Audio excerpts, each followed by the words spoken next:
Okay, I'm gonna run through a Bible study that I have going tomorrow night and just gonna run through it and see what happens. But I think I'm gonna upload this just for fun because life is so short and I have the joy of the Lord today and every day. So maybe it can project onto someone else because I literally can't contain it anymore. I had to do something with it. So tomorrow, I'm leading a Bible study, as I just said, but I'm leading it on James chapter 1. It's going to be mostly on verses 1 through 18. James, honestly, is a book of the Bible that has resonated with me so much. It's probably my second favorite book of the Bible. And for a while in my life, especially past years, I held it so close to my heart. I just got this Bible in December. So these are new notes, but I think I have 6 other Bibles from growing up and things, and even in those Bibles, it's crazy how many notes I have for James, especially chapter 1, but even the rest of the chapters. Okay, anyway, not trying to flex the notes, just saying the Bible's so good, bro. It's so good. Anyway, what I specifically want to talk about is verse 2, where it says, when you face troubles of various kinds or all kinds, to consider it pure joy, which is kind of insane.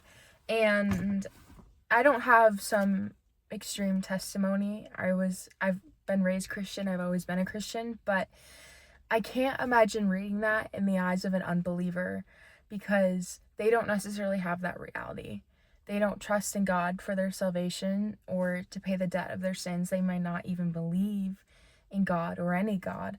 And so the reality of joy in every trial and tribulation doesn't exist for them, which is really sad and unfortunate. But if you're not going to believe, there are consequences. So anyway, wait, let me get my notebook out. So basically, my study tomorrow is also going to be on a little bit of Ecclesiastes because that's my favorite book of the Bible, which is, I don't know, I've heard most people hate it, which I'm like, how could you hate the book? It's so good. So let me go to that. My testimony is experiencing joy in trials because I feel like, especially as a girl, ages 12 to 16, you go through it. And it's probably everyone. I don't know. I'm not a guy, so I wouldn't know. But those years were especially hard for me. And what I went through, I was able to not only live out James 1, but now I'm able to preach it. It says, for you know that when your faith is tested, your endurance has a chance to grow. So let it grow. When your endurance is fully developed, you will be perfect and complete, needing nothing. And now that is exactly how I face trials. I'm like, I can see a mountain ahead, or sometimes you don't even see it coming and it's just there and you're living it.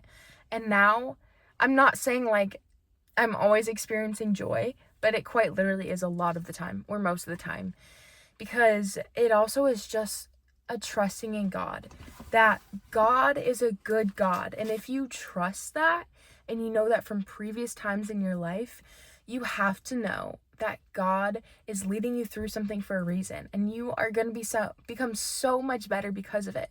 So now, in my mind, it's okay, bring it on.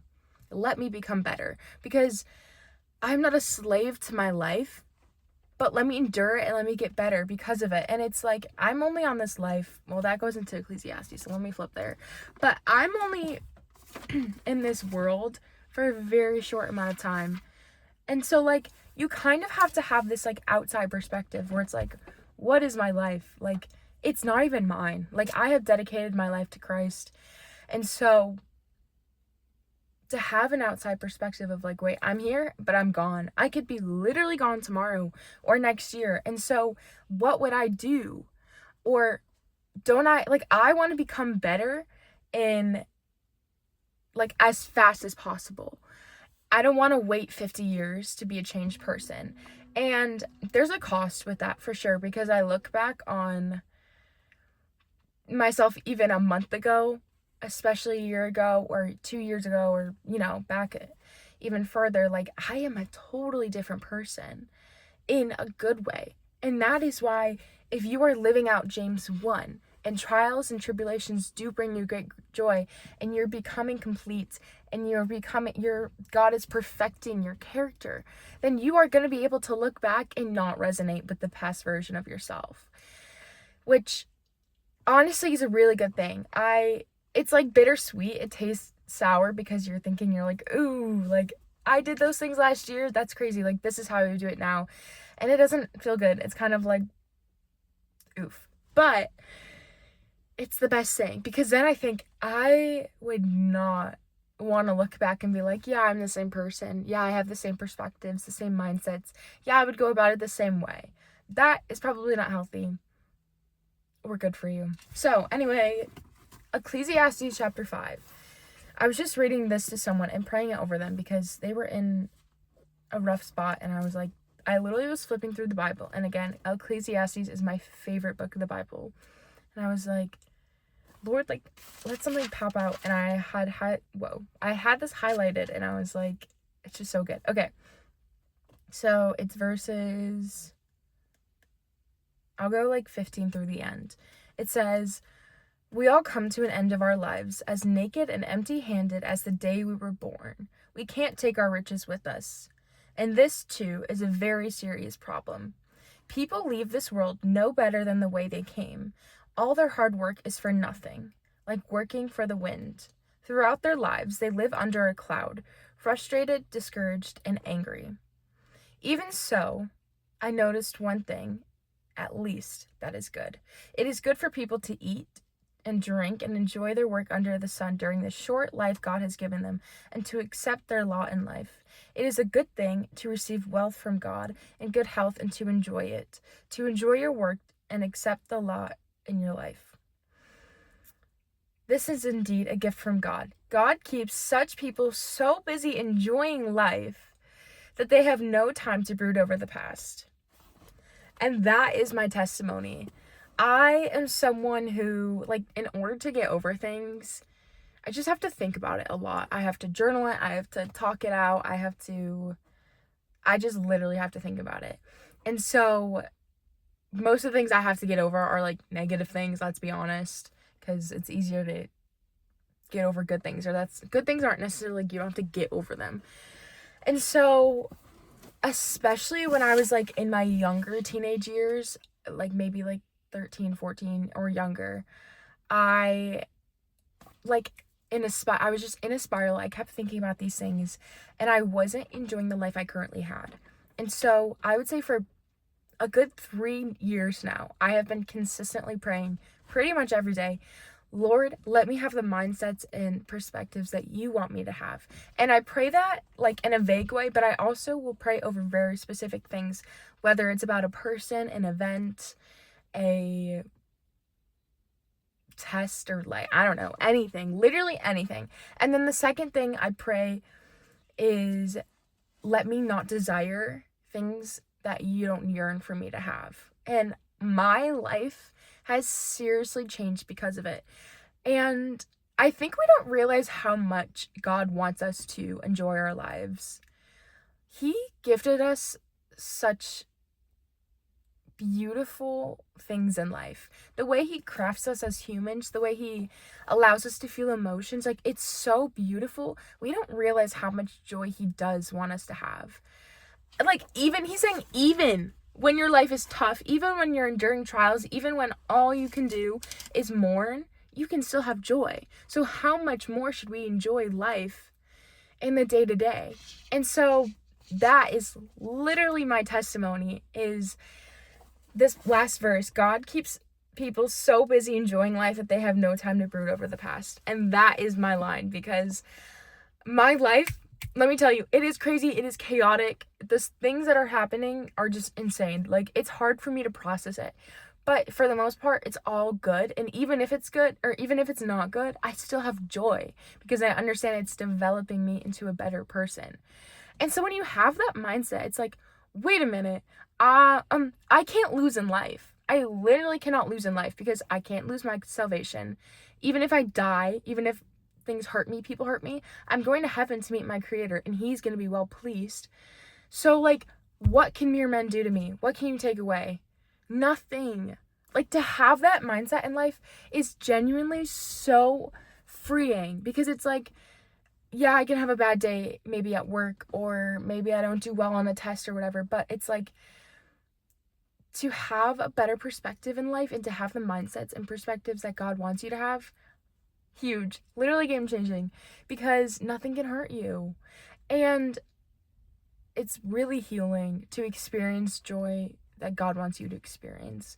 Another thing in that is peace. And God offers us peace beyond understanding, which is hard to describe until you experience it. It's hard to describe until you're in a moment where all you should feel is fear or anxiety, and your nervous system should be wrecked. But you experience peace, and you're like, wait, I'm calm. I feel like God is with me. And it doesn't make sense. I don't know why. Like, I shouldn't feel like all odds are against me, but I feel like God is there for me. And you're like content almost. That is huge. And I've gotten to experience that, and I still do like during my day-to-day life. And actually that goes into my computer dropped.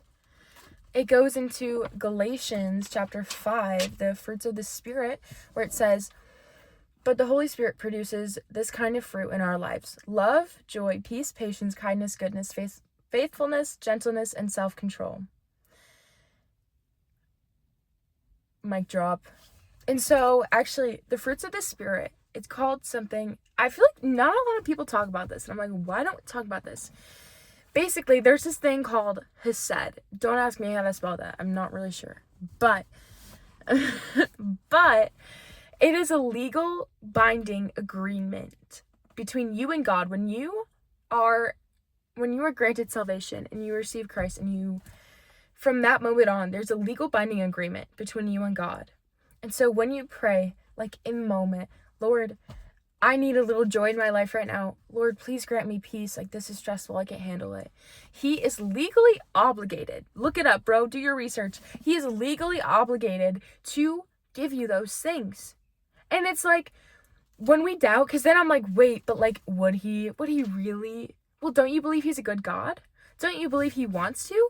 Don't you believe that he wants to give the creation in whom he loves peace and joy? Of course he does. So don't doubt it when you're praying for it. That's hypocritical. Anyway, like, what do you mean you believe the Old Testament and that God did all these things, but you don't believe that God can grant you peace in a circumstance that does not call for peace? Clocked. Anyway, okay, I was kind of going off tangent here. Let me go back to my notes. Hang on. Give me one moment. Oh, well, I kind of already touched on this, but I had like written in my notes. It's not, the question isn't, will I suffer? But it's, who will I become in suffering? And this sounds bad, but let me explain it. A Christian should be good at suffering well. But like, our suffering isn't the world's suffering, because we're not hopeless. We don't have to give in to depression or anxiety, because like I just said, based on Galatians, we are able to get those gifts, the fruits of the Spirit, from God immediately when he wants to grant it. And so suffering for us, it's almost like, I don't want to be cliche, and I don't want to like not acknowledge that there is suffering, but it's almost like half-hearted suffering, because we know that one day we are going to be in the presence of God in heaven. And so like, our suffering is not compared to what the world suffers. Even though like sometimes like worldly people like seem like they have a better life, or that they don't suffer at all. But I can't imagine the suffering they must go through day to day not believing in a creator. What purpose do you have if you don't believe in God? If you don't live your life the way that the Bible tells us to, where you don't live your life to give God glory? I truly can't imagine how hopeless and depressing that must be. And so I look at those people and I'm like, yeah, I would be in your same shoes. If I didn't have purpose behind my life, what would I be doing? And so, like, that's another thing. Like, I can't judge those people because I don't know what I would do if I didn't know the creator, if I didn't think I was loved by the creator of the universe. Like, who knows where I would be? I literally can't imagine.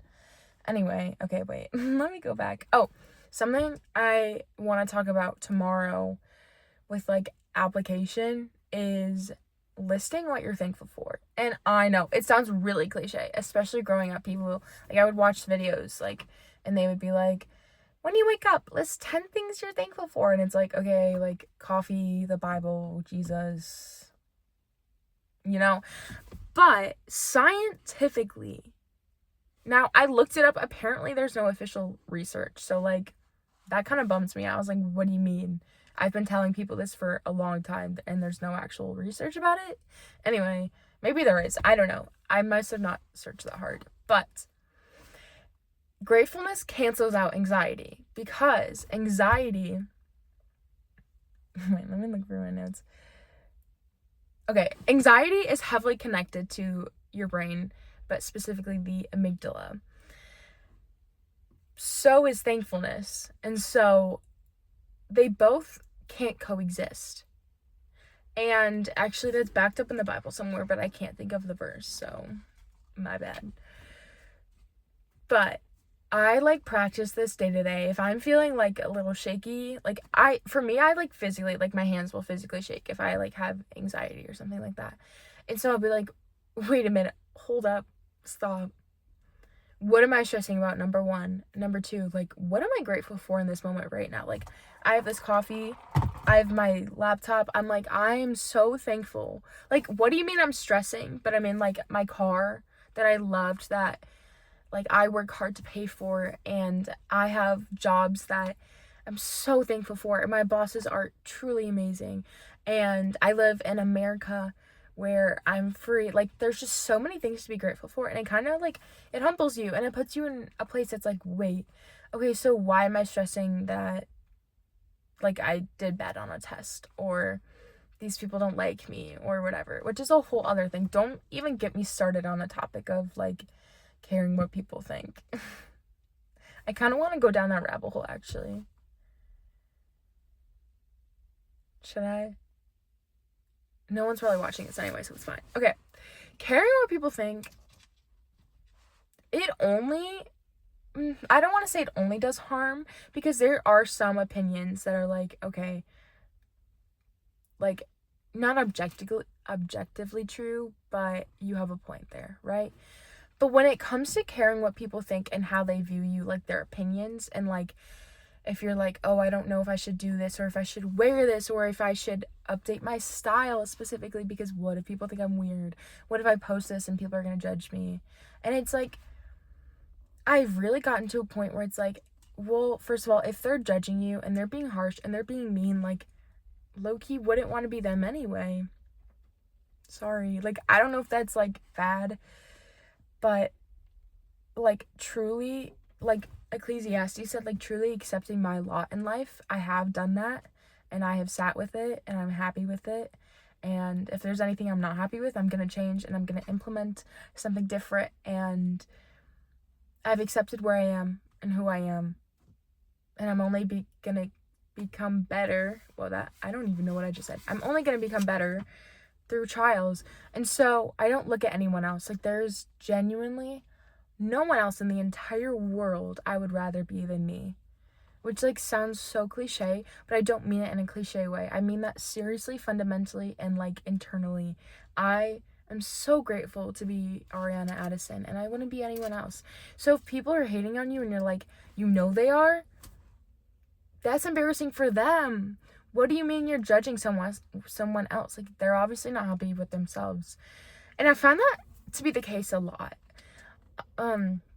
Recently, like, this past few months, I found out these girls, which I don't mean this in an egotistical way, I just mean this, like, as a fact. I did not know they existed. Like, genuinely, no idea who you are. I just found out, like, who you are because my friends were like, oh yeah, like, they hate you. And I'm like, wait, who are they? Like, I literally had to look them up on Instagram because I'm like, I don't know who you are.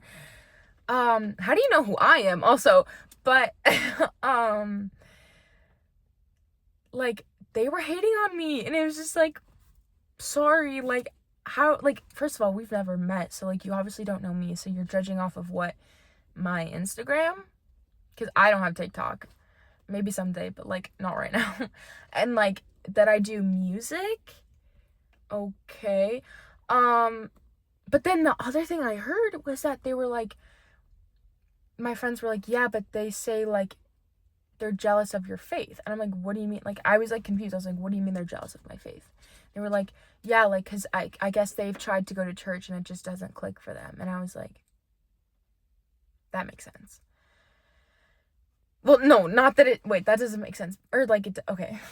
Like, they're just, like, people are hurting inside so bad. Even me, I'm a Christian. I hurt sometimes. Like, I'm not always right. I don't always have the right mindsets. And sometimes I can be a bit harsh or mean. But, like, we're all just broken people. So, of course, you're going to get judged. But, like, if you're not living your life for God and doing the things that, like, you're like, it aligns with scripture, it aligns with God, and I want to do it. Like, if you're not doing those things, you're a slave to other people. Like, that's weird. Like, we're free from that. We're, like, slavery's no more. We're good. You don't need to be a slave to someone else. Or a slave to your mind. Or a slave to doubts or fear. Like, genuinely, like, your life is so short. Like, I just don't want to be on my deathbed and think about all that I wanted to do.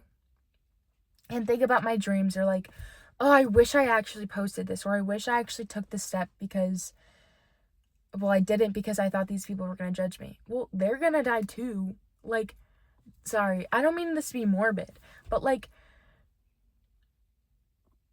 also, like, opinions, like, they don't physically exist, so it can't physically hurt you in any sense.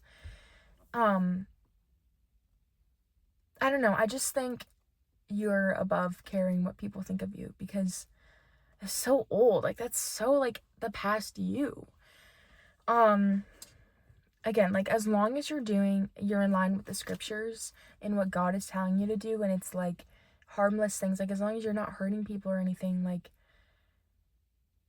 be the most you can be. Create your persona. Like, I firmly believe, like people will be like, oh, I needed to find myself. I found myself in my 20s. I'm like, you didn't find yourself. You created yourself. You get to build who you are, which is so fun. You get to create your little, like, niche. And, like, for example, for me, I don't think it's in here. No, it's not in here. I carry, like, red nail polish everywhere because, well, don't look at them now because they're really, but, like, that's part of it. I always have red nails. Like, I don't even know why. I just started doing it in 2023, and I've pretty much had red nails. Like, I'll put press-ons on, like, once every, like, 3 months or so, but I play guitar, so I don't really wear them that much. Red nails, that is my thing. Like, all my friends know. Like, all my pictures, I have chipped red nails. And also, I do a lot of landscaping, so I don't care that they're chipped because they're not going to stay nice. So, like, this is pretty good for me. Anyway, like, that, like, I didn't find out that I like red nail polish on my nails constantly. No, like, I created myself. You just create your own branding, and it's so fun. It's such a fun thing. Wait, how did I get talking about this? This got, like, really out of... Okay, so we're not going to do this tomorrow at the Bible study. I'll stay locked in. Don't worry. I can really lock in. But I think wondering or caring what people think about you in like, a harmful way, it really lowers you a step in life, because the more you care, the less you'll do, and the less fun you'll have in your life, and the less you'll enjoy life. And I'm not saying life is supposed to be butterflies and rainbows, and it's not all going to be good. Again, it's not whether you are going to face suffering, it's who do you become with it. But if we're supposed to have joy, if we're supposed to have joy in trials, how much more are we supposed to experience it in day-to-day life? And that is truly my testimony, because maybe I don't come across this way to my family, because at the end of the day, I'm tired and I might be a little moody, but I do feel so much joy in my life, and I wish I could just, like, like squeeze it into people. I want people to experience the joy God has given me. Which also, I want to talk about Mean Girls, but this is already like 25 minutes long. I've dealt with a lot of mean girls, and it's, again, everything I say is cliche, bro, but they're just hurting inside. And if you're a Christian, a lot of the time they see a light in you and they're like, what do you mean she's enjoying life? I don't like it. And they want to squash it. Don't let it encourage you, which that is a trial in itself, honestly. For a while, for like quite a few years in my life, or probably over half my lifetime, I was stuck with mean girls for like, I mean, usually people are like in school, but this was outside of school.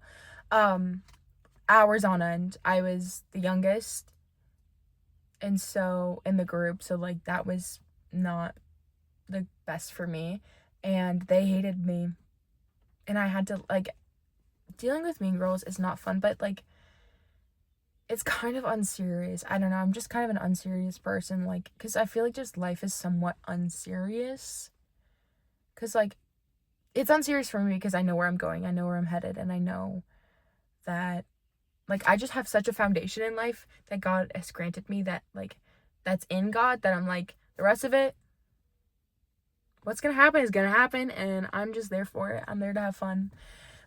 But with mean girls and stuck with them all day, it's like, ugh, like, it's so daunting. But then you just come home and you're like, wait, I don't know, what am I saying? You come home? I don't know what I'm saying right now, actually, but you get away from it, and then you see them. Honestly, I'm at the point in my life where I'm seeing them now, and I'm like, it was worth it. It was so worth being different, or being, like, they thought weird. But as a Christian, like, I believe as Christians, we are on offense. We are not on defense. We don't have to defend our faith. We are fully on offense, and the world, whether it's atheists or other religions, they're on defense. They have to prove that God doesn't exist, or like they have a lot. They have a lot on their plate. I'm on offense, so I don't got to worry about it. I just do my little debates, do my little logic, catch some in fallacies, and I'm good to go. Anyway, okay, this is kind of getting weird, so I'm gonna end this. I want to like talk about Mean Girls because I have had a lot of experiences, and it's also part of my testimony. So don't know if any of this made sense, but I hope it did. And do I feel a little bit more prepared for tomorrow? Not really, but that's okay, because I have a lot of notes, so I'll be fine. Anyway, wish me luck, and I hope you have a great day. Also, I love to yap, but I really do like making this all into music. So my music, like, I only have Instagram, actually. I can't stand TikTok, bro. I've never had it, and I probably will someday, because I think I'm gonna need it for a career. But I'm gonna bite that. Is it bite that bullet? I'm gonna bite that bullet when I get to it. Wait, that doesn't make sense. I'm gonna cross that bridge. What? You know, I don't know, but I don't know what I'm saying. Okay. Anyway, my music, or my Instagram, is Ariana Music. Or wait, no. Ariana Addison. I can't even. Ariana Addison Music. And I think that's my YouTube too. I do have a website. It's all connected to my like link tree in my bio. So anyway, I hope you have a wonderful day, and I hope you experience God's love and peace and joy today. Bye.